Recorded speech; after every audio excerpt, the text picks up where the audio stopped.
다 같이 새벽 기도회 하나님께 드리겠습니다.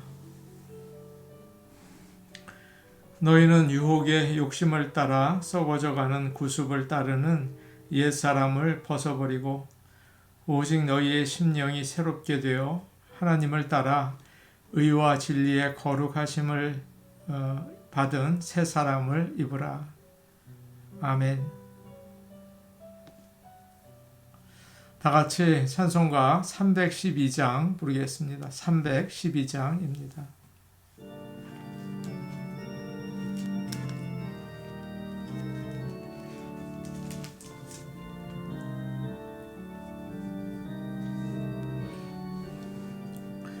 너 하나님께 이끌리어 일평생 주만 바라며 너 어려울 때 힘주시고 언제나 지켜주시리. 주 크신 사랑 믿는 자 그 원소 위에 서리라. 너 설레는 맘 가다듬고 희망 중 기다리면서 그 은혜로신 주의 뜻과 사랑에 만족하여라. 우리를 불러주신 주 마음에 소원하신다. 주 찬양하고 기도하며 내 본분 힘써다하라. 주 약속하신 모든 은혜 내게서 이루어지리라. 참되고 의지하는 자 주께서 기억하시리. 아멘.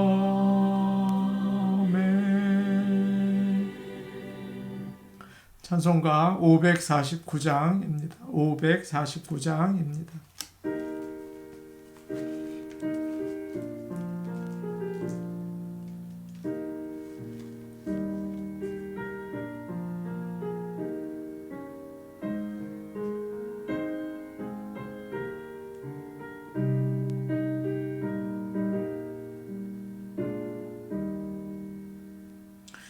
내 주여 뜻대로 행하시옵소서. 온 몸과 영혼을 다 주께 드리니 이 세상 고락과 주 인도하시고 날 주관하셔서 뜻대로 하소서.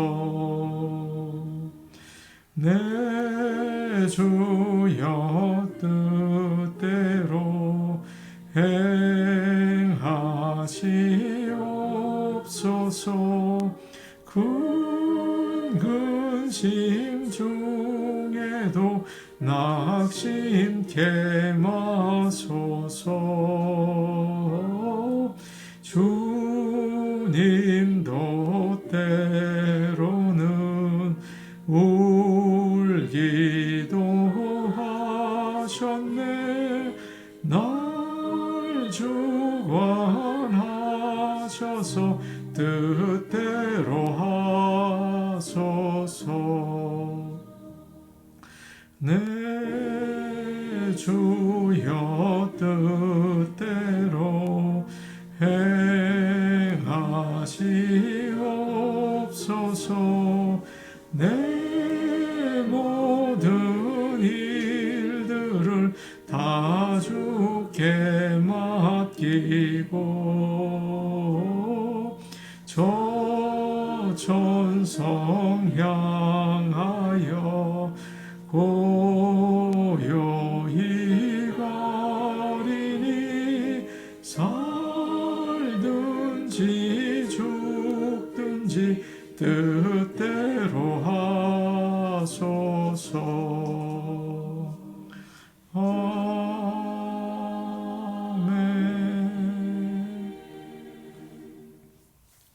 하나님 말씀 같이 보겠습니다. 누가복음 1장 57절에서 66절 말씀입니다. 누가복음 1장 57절에서 66절 말씀입니다. 신약성경 88페이지에 있습니다. 누가복음 1장 57절에서 66절 말씀을 함께 읽겠습니다. 엘리사벳이 해산할 기한이 차서 아들을 낳으니 이웃과 친족이 주께서 그를 크게 긍휼히 여기심을 듣고 함께 즐거워하더라. 8일이 되매 아이를 할례하러 와서 그 아버지의 이름을 따라 사가랴라 하고자 하더니 그 어머니가 대답하여 이르되 아니라 요한이라 할 것이라 하매 그들이 이르되 내 친족 중에 이 이름으로 이름한 이가 없다 하고 그의 아버지께 몸짓하여 무엇으로 이름을 지으려 하는가 물으니 그가 서판을 달라 하여 그 이름을 요한이라 쓰매 다 놀랍게 여기더라. 이에 그 입이 곧 열리고 혀가 풀리며 말을 하여 하나님을 찬송하니 그 근처에 사는 자가 다 두려워하고 이 모든 말이 온 유대 산골에 두루 퍼짐에 듣는 사람이 다 이 말을 마음에 두며 이르되 이 아이가 장차 어찌 될까 하니 이는 주의 손이 그와 함께 하심이로라. 아멘. 예수님을 믿고 살다 보면 중요한 결정을 할 때가 있죠. 그럴 때 하나님의 뜻이 무엇인가 묻게 됩니다. 믿지 않는 사람들은 그냥 자기 마음이 움직이는 대로 하면 될 거예요. 아니면 요즘에는 인터넷에서 사람들이 어떻게 조언을 하는지 물어서 따라할지 모릅니다. 그러나 믿는 사람들은 그렇게 해서는 안 되죠. 하나님의 뜻이 무엇인지 하나님께 물어보고 그리고 그 뜻을 따라 살아가야 합니다.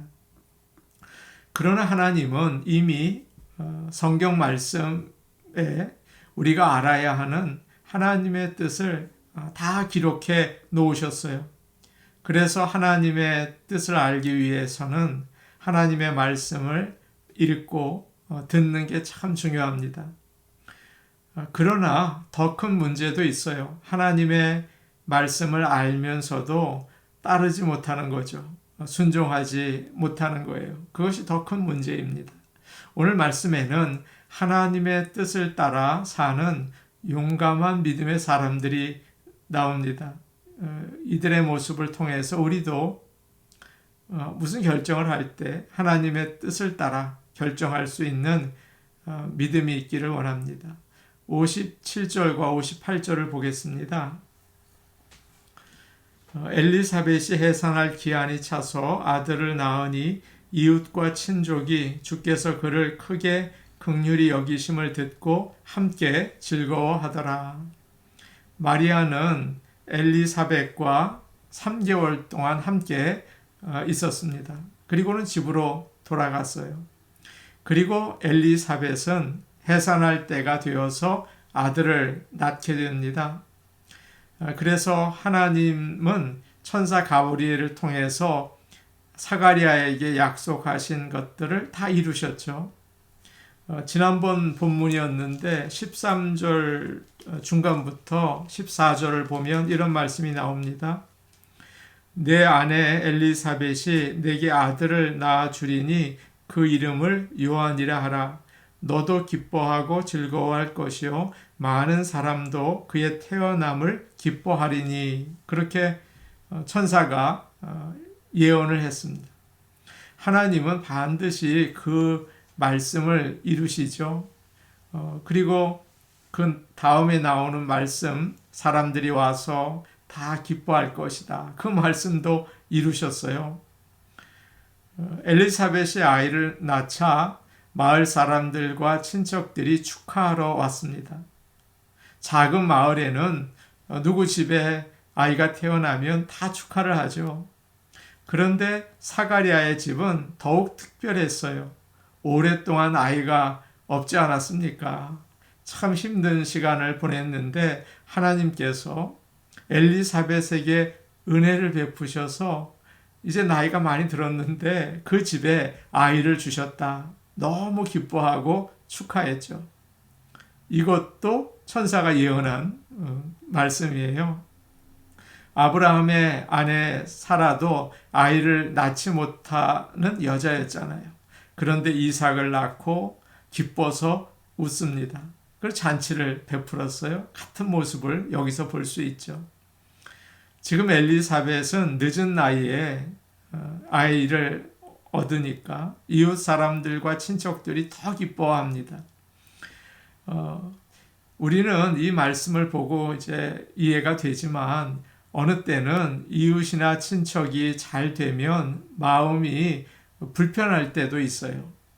우리는 이상하게 남이 잘 되면 함께 즐거워하지 못합니다. 남이 잘 되면 내가 뒤떨어진다는 생각이 자꾸 들죠. 그것은 오해예요. 절대 그렇지 않습니다. 성경에는 이런 말씀이 있어요. 즐거워하는 자들과 함께 즐거워하고 우는 자들과 함께 울라. 남이 잘 되면 기뻐해야 합니다. 왜 그러냐 하면 그 사람이 잘나서 그렇게 된 게 아니라 하나님께서 잘 되도록 은혜를 주셨기 때문이에요. 하나님이 하시는 일이에요. 하나님께서 즐거워하는 자들과 함께 즐거워하라 말씀하셨기 때문에 주변 사람들이 잘 되는 걸 보고서는 즐거워하시기를 바랍니다. 그러면 하나님의 뜻을 따라가는 것이기 때문에 나도 하나님께 은혜를 받고 잘 돼요. 다른 사람이 잘 되는 것을 즐거워하면 나도 잘 돼요. 다른 사람이 안 되는 걸 보고 슬퍼하면 나도 잘 돼요. 꼭 기억하시기를 바랍니다. 59절 말씀 보겠습니다. 59절 말씀이에요.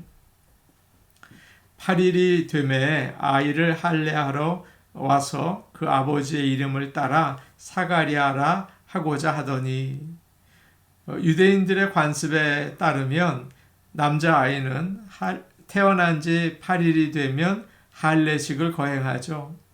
그때 주변의 모든 친척들이 옵니다.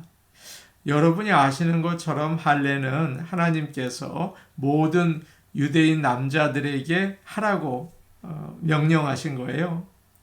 그것을 하라고 하신 이유가 있는데 첫째는 건강을 위해서였습니다. 예전에는 사람들이 병균이나 박테리아가 얼마나 위험한지 몰랐잖아요. 위생도 잘 지키지 않았죠. 그래서 남자들에게서 여자에게로 감염되는 일들이 참 많았습니다. 역사적으로 이 유대인들은 할례를 했는데요. 그래서 유대인 여인들은 여성병이나 암이 현저하게 적었다고 해요. 또 이 할례는 아브라함의 언약의 자손이라는 표시였습니다. 세례와 마찬가지로 할례는 한 사람이 하나님의 백성이 되는 예식이었어요. 그래서 이 날은 아기에게는 참 중요한 날이었습니다. 이웃과 친척들이 그 집에 와서 환영을 했죠. 저는 개인적으로 이 말씀을 묵상하면서 그런 생각이 들었어요. 교회에 새로 나와서 신앙생활을 다시 잘 시작해 보려는 분이 계실 때 정말 환영하고 잘 맞이해야겠다, 기뻐해 줘야겠다, 그런 생각이 들었습니다. 바로 이 할례식을 행할 때에 그 아이에게 공식적으로 이름을 지어 주곤 했습니다. 당시에 유대인들은 아이의 이름을 지을 때 할아버지의 이름을 붙여주는 그런 그 관습이 있었어요. 어떤 아이는 아버지의 이름을 따르기도 했죠. 누구의 아들 그렇게 붙였습니다. 아마도 친척 중에 가문의 어른이 이 아이의 이름을 어떻게 지어야 할까 물어봤을 것 같아요. 그러면서 신실한 제사장인 이 아이의 아버지 이름을 따서 사가랴라고 붙이면 어떻겠는가라고 제안을 했습니다. 60절과 61절 말씀인데 우리 같이 보겠습니다. 60절, 61절 말씀입니다. 함께 보십니다. 시작. 그 어머니가 대답하여 이르되 아니라 요한이라 할 것이라 하매 그들이 이르되 내 친족 중에 이 이름으로 이름한 이가 없다 하고 사가랴라고 하자. 그러니까 이 아이의 엄마 엘리사벳이 말합니다. 아니라 안 됩니다. 아주 강하게 반대를 해요. 이 아이는 요한이라고 해야 합니다. 라고 단호하게 말하죠. 사람들이 깜짝 놀랐습니다. 그래서 말을 하죠. 당시에 친척 가운데 아무도 이런 이름을 가진 사람이 없어. 라고 얘기를 해요. 지금 엘리사벳은 유대인들의 관습을 어기고 있는 것입니다. 믿음이 좋은 부부가 이제 기다리던 첫 번째 아들을 낳았어요. 이름을 지으려고 하는데 부모님이 그 가문의 학렬을 따라서 지어야 한다. 사주를 보고 지어야 한다. 그러시는 거예요. 그런데 이 부부는 안 됩니다. 우리 아이의 이름은 성경에 나오는 요한이나 삼열이라고 짓고 싶습니다. 그렇게 얘기를 해서 갈등이 생겼다고 합니다. 하나님께서 직접 엘리사벳에게 알려주셨는지 아니면 남편 사가랴가 글로 써서 알려주었는지는 모르지만 엘리사벳은 하나님께서 이 아이의 이름을 요한이라고 하라고 하신 것을 알고 있었죠. 사람들은 엘리사벳이 너무 좀 지나치다 그런 생각이 들었던 것 같아요. 그래서 남편인 사가랴에게 물어봅니다. 62절과 63절인데 우리 같이 볼까요? 62절, 63절입니다. 그의 아버지께 몸짓하여 무엇으로 이름을 지으려 하는가 물으니 그가 서판을 달라 하여 그 이름을 요한이라 쓰매 다 놀랍게 여기더라. 사가랴는 성전에서 천사 가브리엘이 한 말을 의심했죠. 그래서 하나님의 벌을 받습니다. 지금까지 말을 하지 못하고 듣지도 못하고 있어요. 그래서 사람들은 몸짓을 해가면서 사가랴에게 아기의 이름이 뭐라고 지으면 좋겠는가라고 물어봅니다. 그러자 사가랴가 쓸 것을 달라고 해요. 그리고는 아기의 이름을 요한이라고 썼어요. 우리는 아기의 이름을 요한이라고 지으려고 하는데 어떻습니까? 그런 게 아니라 아이의 이름은 요한입니다. 이렇게 확실하게 기록했다는 뜻이죠. 그 이름은 천사 가브리엘이 사가랴에게 명령한 거죠. 누구와 의논할 문제가 아니에요. 많은 사람이 좋다고 결정한 것을 따를 것도 아니에요. 하나님이 정하셨기 때문에 그대로 해야 하는 거죠. 아이의 부모는 모두 하나님의 뜻을 따르기 위해서 가족들과 친구들의 생각을 반대하고 있습니다.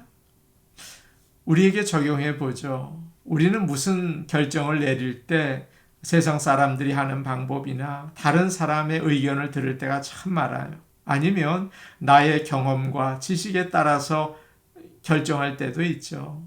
그리고 나서 하나님께 하나님 이런 결정을 내렸는데 잘 봐주세요 라고 나중에 구하는 경우도 참 많습니다. 기도할 때도 마찬가지예요. 하나님께 나의 생각과 내가 원하는 것을 다 구체적으로 알린 다음에 하나님 이렇게 해주세요 라고 도장 찍어주기를 바라죠. 그러나 하나님의 뜻을 따르기 원하는 사람은 세상의 관습이나 나의 지식이나 사람들의 조언에 대해서 아니라고 말할 수 있어야 합니다. 무엇을 기준으로 안 된다고 해야 할까요? 지금 요한의 이름은 하나님이 가브리엘 천사를 통해서 직접 주신 이름이에요. 그 말씀에 비추어서 아니요? 라고 한 거죠. 하나님의 뜻을 따라서 가장 맞는 답을 우리가 찾아야 합니다. 이것이 참 쉽게 들리지만 우리가 그렇게 알고 실천하기는 참 어려워요. 나의 생각과 계획이 너무나 분명하고 강하기 때문입니다. 내가 좋아하는 게 너무나 분명하기 때문이죠. 사울은 자기를 위해서 싸우고 또 자신의 아픔을 치유해 주기 위해서 연주를 해준 다윗을 죽이려고 합니다. 어느 날 다윗이 하길라라는 곳에 숨어 있다는 이야기를 듣고 군인 3,000명을 데리고 죽이려고 달려가죠. 그러다가 날이 어두워져서 이제 진을 치고 잠을 자게 되었습니다. 다윗은 부하 아비새와 함께 사울이 온 것을 알고 그가 잠자고 있는 곳에 찾아갔어요. 사울과 부하들은 아무것도 모르고 잠들어 있었습니다. 자신들을 죽이려는 원수가 지금 눈앞에 누워 있는 거죠. 다윗의 부하 아비새가 말합니다. 하나님께서 오늘 이 원수를 장군님 손에 넘겨주셨습니다. 제가 당장 죽이겠습니다. 라고 이야기를 해요. 아비새는 이것이 하나님이 주신 기회라고 생각했죠. 그런데 다윗은 의외의 대답을 합니다. 그를 죽여서는 안 된다. 어느 누구든지 주께서 기름 부어 세우신 자를 죽였다가는 큰 벌을 받는다 라고 이야기를 해요. 아비새는 자기 생각을 따라서 이것이 하나님의 뜻이라고 생각했어요. 그러나 다윗은 반대로 하나님의 말씀을 생각하면서 따라갔죠. 아무리 좋은 기회가 와도 아무리 좋은 찬스가 와도 말씀에 비추어서 아니라고 생각된다면 아니라고 말할 수 있어야 합니다. 신앙생활을 잘하는 비결이 뭘까요? 우리의 인생의 원칙을 말씀에서 발견하는 거죠. 이것이 바로 하나님의 사람들이 살아가는 방식입니다. 오늘도 하나님의 말씀을 비추어서 아닌 것은 아니라고 말할 수 있는 그런 저와 여러분 되기를 원합니다. 아멘. 우리 같이 기도하겠습니다. 세상의 유행, 또 세상 사람들의 생각, 또 나의 원하는 것들을 내려놓고 하나님의 말씀에 따라서 판단하고 결정할 수 있는 그런 용기 있는 믿음을 허락하여 주시옵소서. 주일 예배를 위해 기도하겠습니다. 가장 귀한 것은 바로 예배입니다. 우리 인생의 목적이기도 하죠. 모든 성도들이 주일 잘 지키고 또 귀한 예배를 하나님께 드리게 하여 주시옵소서. 예배 시간을 통하여 하나님을 만나는 그런 베델의 은혜가 있게 하여 주옵소서. 우리 같이 기도하시겠습니다. 은혜로우신 아버지 하나님, 우리가 이 세상을 살면서 많은 결정해야 할 것들이 있습니다. 오늘 주신 말씀을 기억합니다. 하나님께서 주신 말씀에 근거하여 세상의 생각들을 아니라고 거절하게 하시고 오직 하나님의 말씀에 비추어서 결정하고 또 실천할 수 있게 도와주시옵소서. 그런 지혜와 믿음을 주시옵소서. 주일 예배를 위하여 기도합니다. 하나님 아버지, 우리 성도들이 가장 귀하게 예배 시간을 생각하고 예배를 드릴 수 있게 인도하여 주시옵소서. 아버지 하나님, 그 예배를 통하여 하나님을 만나고 은혜와 복을 받고 베델의 놀라운 체험을 할 수 있게 역사하여 주시옵소서. 예수님의 이름으로 기도하옵나이다. 아멘.